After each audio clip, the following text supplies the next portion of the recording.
Aston Martin, the makers of some of the most beautiful, curvaceous, gorgeous sports cars of all time. They look good, they sound good, and a lot of the time they're incredibly unreliable. Fun fact, my grandfather owned a V8 Vantage in the 1980s, which randomly decided to just catch fire while driving down the motorway. Luckily, it sold it by then, but still, scary stuff.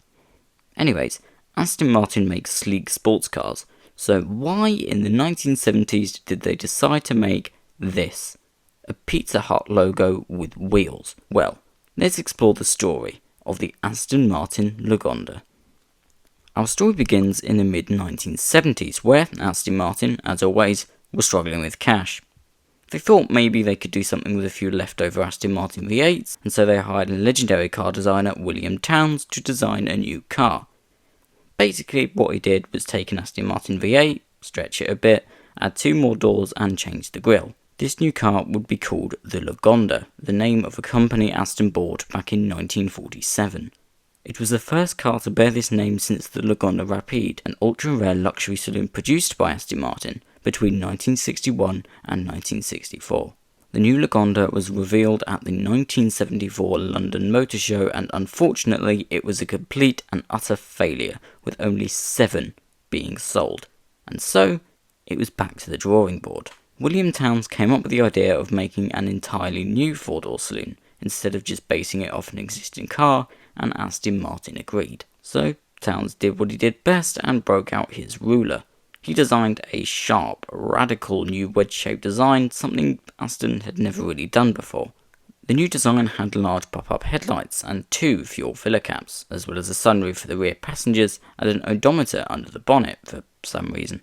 It was huge, over 5 meters long and weighing over 2 metric tons. The interior was even more insane, featuring a single-spoke steering wheel, full leather, woolen carpets, electronic adjustable seats, an LED display with digital instruments, touch button controls, and a surprisingly cramped rear seat. Engine-wise, it had a 5.3-litre V8 producing 280 brake horsepower and 302 pound-feet of torque. This, paired with a Chrysler TorqueFlite automatic, gave it a 0-60 speed of 8.8 seconds at a top speed of 140 miles per hour. The new Series 2 Lagonda was unveiled at the 1976 London Motor Show at Earl's Court to a stunned audience. It looked like something out of Star Trek, although it wasn't exactly complete. A few minor things, such as the entire engine and gearbox, weren't present. However, despite this, people were absolutely gobsmacked. Some thought the Lagonda would change the automotive world forever, and Aston Martin received over 70 reservations. It took almost 3 years for deliveries to begin, due to a major issue. The electronics was so complicated that they had to spend 4 times the development budget of the entire car working out how to make them function properly. Also, each Lagonda was entirely hand-built, meaning that they could only produce 1 per week. Lagonda cost over £30,000 in the late 70s, equivalent to over £190,000 today, later rising to £49,993 in 1980, the equivalent of around £268,664 today. This made it one of the most expensive cars on sale. Despite this, the Lagonda sold decently and was rather popular in the Middle East with rich oil tycoons. In 1986, an updated Series 3 was released. The main changes included a new interior.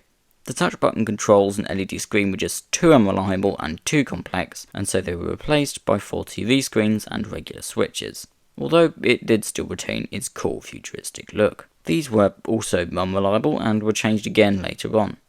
Sadly, the cool single-spoke steering wheel was also axed in favour of a more conventional one. The Lagonda also received fuel injection, boosting its fuel economy to an incredible 16 miles per gallon. Series 3 Lagondas were produced for just 1 year until 1987, when the Series 4 was launched. William Townes redesigned the exterior to be less sharp and much softer and rounder, with the pop-up headlights now gone. Unfortunately, the Series 4 Lagonda was only made until 1990. By this point, the Lagonda was considered incredibly outdated. Why would you buy an unreliable Wedge when you could get an S-Class or a BMW 7 Series, which were better looking, more up-to-date, more reliable, and more practical? 645 Aston Martin Lagondas were produced, and under 100 are left on UK roads according to how many left. Now, the Lagonda receives a lot of hate, and sure, my tone on this video may sound like I'm a part of that, but I'm not. I don't hate the Lagonda at all. Would I own one if I could afford it? No. It's not very practical, it's unreliable, economical and hideously expensive to maintain, but is it cool? Absolutely. Hot take, but the Lagonda is one of the coolest looking cars of its time. It's just so 70s futuristic that I can't help but love it. It's mad, it's ridiculous, it's a crazy, crazy design, but at the end of the day, it's pretty sick. Anyway, that is it from me today. I do hope you enjoyed this video. If you did, please do go down below, leave a like, maybe even subscribe, and I do hope to see you next time. Goodbye.